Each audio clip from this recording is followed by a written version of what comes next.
We have to win more. We're going to win more. A Russian crisis. Vladimir Putin vowing to crush the rebellion. Is Vladimir Putin's iron grip on power in peril? Now on Frontline, Putin's crisis. Trump গর্জন করছেন, নিষেধাজ্ঞার কথা বলছেন, হুমকি দিচ্ছেন, কিন্তু Putin একদম চুপ কেন? দুর্বলতা নাকি মাস্টার স্ট্রোক খেলার অপেক্ষায়? বন্ধুরা, খবর সংযোগের আজকের বিশেষ বিশ্লেষণমূলক ভিডিওতে জানবেন এমন কিছু তথ্য যা আপনার চোখ খুলে দিবে। সঙ্গে থাকুন। শুধু পুতিন ট্রাম্প না, এই ভিডিওতে আরও কিছু ইন্টারেস্টিং ক্যারেক্টার রয়েছে। চলুন তাহলে শুরু করি। বিশ্ব রাজনীতির দাবার বোর্ডে পুতিনের নীরবতা আর ট্রাম্পের চালবাজি।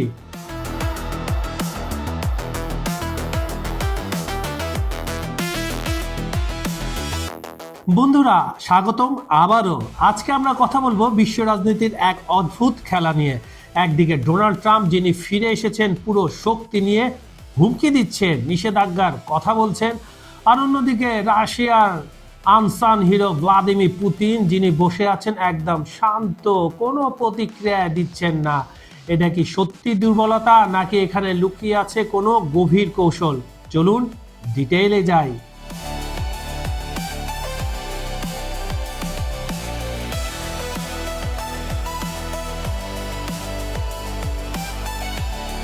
ট্রাম্পের আগ্রাসী স্ট্যান্ড। প্রথমে দেখা যাক ট্রাম্প কি করছেন।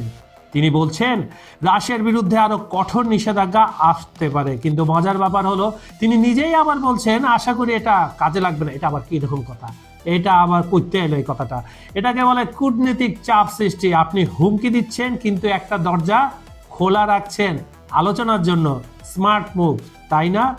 এবার আসুন নিষেধাজ্ঞা বিলের কথায়। যুক্তরাষ্ট্রের সিনেটে একটা প্রস্তাব এসেছে যেখানে স্পষ্ট বলা হয়েছে রাশিয়ার সাথে যারা ব্যবসা করবে সেই দেশের উপর 500% শুল্ক বসানো হবে।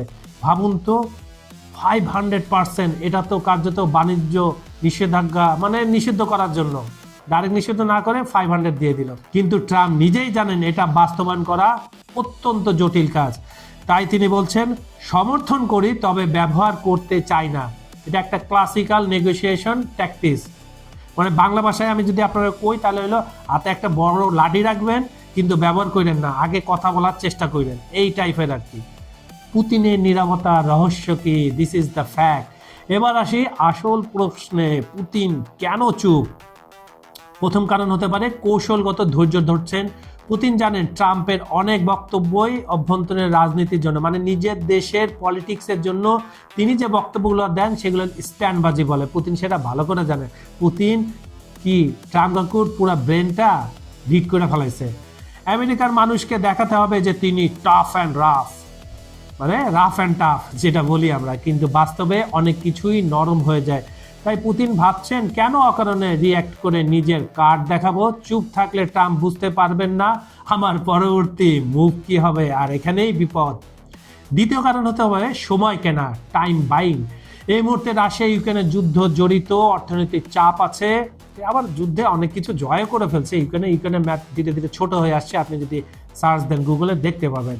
এই পরিস্থিতিতে নতুন করে উত্তেজনা বাড়ানো বুদ্ধিমানের কাজ না, বরং চুপচাপ বন্ধু জোট শক্তিশালী করা, বিকল্প বাণিজ্য পথ খোঁজা, এগুলো হচ্ছে স্মার্ট মুভ। অলরেডি এগুলা পুতিন কিন্তু গত 4 বছর তো প্রায় যুদ্ধ হয়ে গেল, 2 বছর ধরে এগুলা চালু করেছে। এজন্য তো তার অর্থনীতি এখনো টিকে আছে এবং বিশ্লেষকরাই বলছে আরো 2-3 বছর যুদ্ধ চালানোর মতো ক্ষমতা রাশিয়া রয়েছে।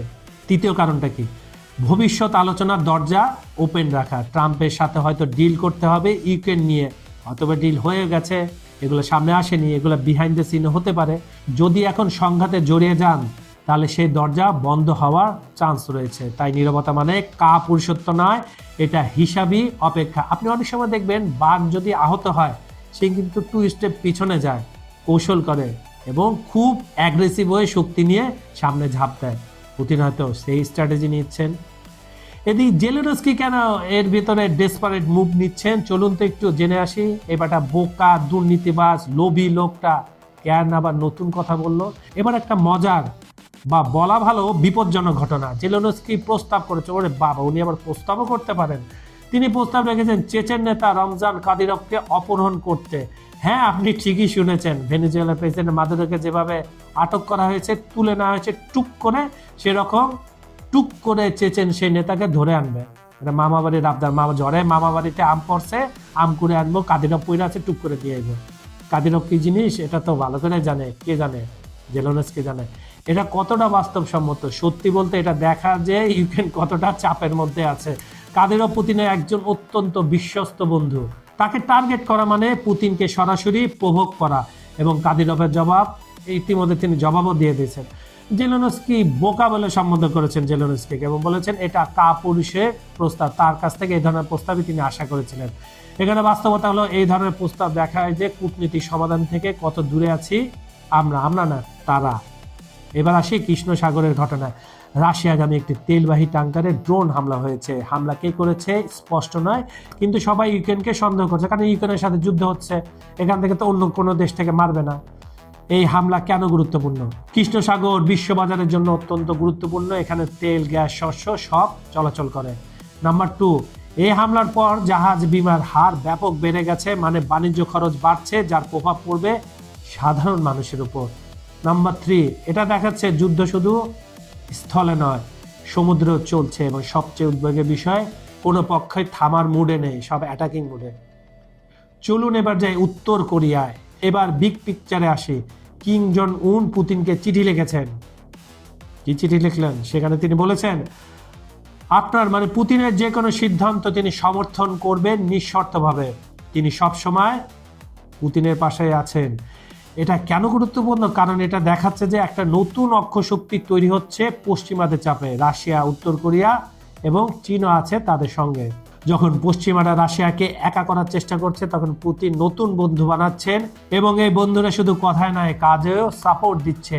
ইউক্রেন যুদ্ধে উত্তর কোরিয়ার অস্ত্র ও সৈন্য পাঠানোর খবর এসেছে, চীনও পরোক্ষভাবে সাহায্য করছে, আর এটাই বদলে দিচ্ছে পুরো সমীকরণটা। তো বন্ধুরা, পুরো বিষয়টা যদি সহজ করে বলি, এটা একটা দাবার খেলা। ট্রাম্প খেলছেন ম্যাক্সিমাম প্রেসার গেম, হুমকি দাও, চাপ সৃষ্টি করো, কিন্তু আলোচনার দরজা খোলা রাখো। পুতিন খেলছেন লং গেম, ধৈর্য রাখো, বন্ধু তৈরি করো, সময়ের জন্য অপেক্ষা করো। তিনি জানেন পশ্চিমা দেশগুলোর নির্বাচন হয়, সরকার পাল্টায়, কিন্তু তিনি থাকবেন। এর আগেও তিনি থেকেছেন। জেলেনস্কি খেলছেন ডেসপারেশন গেম, যা করা সম্ভব সব করো, মনোযোগ ধরে রাখো, সাহায্য চাও। সবচেয়ে বড় প্রশ্ন, এই খেলায় জিতবে কে? উত্তর কিন্তু সহজ নয়, কারণ এখানে জেতা হারা নির্ভর করছে অনেক ফ্যাক্টের উপর, অর্থনীতি, সামরিক শক্তি, কূটনীতি, এবং সবচেয়ে বড় কথা জনগণের সহনশীলতা, কতদিন তারা সহ্য করবে। আপনার জন্য এর মানে কি? এবার প্রশ্ন হলো, এইসব বিশ্ব রাজনীতির খেলা আপনার আমার জীবন কেন গুরুত্বপূর্ণ? কারণ এর প্রভাব পড়ছে তেলের দামে, গ্যাসের দামে, খাদ্যপণ্যের দামে। কৃষ্ণ সাগরে যদি বাণিজ্য ব্যাহত হয়, পুরো বিশ্বে গমের দাম বাড়বে।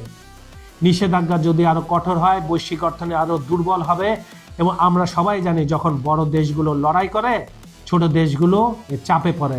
তাই এই খবরগুলো শুধু খবর নয়, এগুলো আমাদের ভবিষ্যৎ নির্ধারণ করছে। তো বন্ধুরা, এটাই আজকের বিশ্লেষণ। পুতিনের নীরবতা দুর্বলতা নয়, এটা একটা কৌশল। ট্রাম্পের হুমকি শুধু হুমকি নয়, এটা আলোচনার প্রস্তুতি, এবং জেলেনস্কি চেষ্টা করছেন যে কোনো মূল্যে মনোযোগ ধরে রাখতে। আপনার মতামত কি? পুতিন কি সঠিক কাজ করছেন নীরব থেকে, নাকি ট্রাম্পের চাপ কাজ করবে? কমেন্টে জানান। যদি ভিডিওটা ভালো লেগে থাকে তাহলে লাইক করুন, শেয়ার করুন, আর চ্যানেলটি সাবস্ক্রাইব করে বেল আইকনে ক্লিক করে রাখুন, যাতে নতুন ভিডিও মিস না হয়।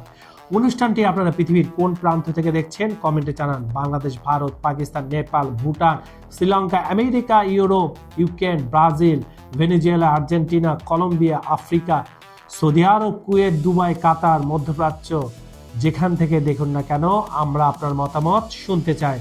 বিজ্ঞাপন ও প্রমোশনের জন্য ডেসক্রিপশনে দেওয়া নাম্বারে যোগাযোগ করতে পারেন। আজ এই পর্যন্তই। আমি কাজল হাতে বিদায় নিচ্ছি, কিন্তু কথা দিলাম কাল একই সময় আবার ফিরবো। তখন কি থাকবে? নতুন টপিক, আরো গভীরে যাব আমরা, আরো বড় দৃষ্টিভঙ্গি নিয়ে। ভালো থাকুন, নিরাপদে থাকুন। ধন্যবাদ সবাইকে।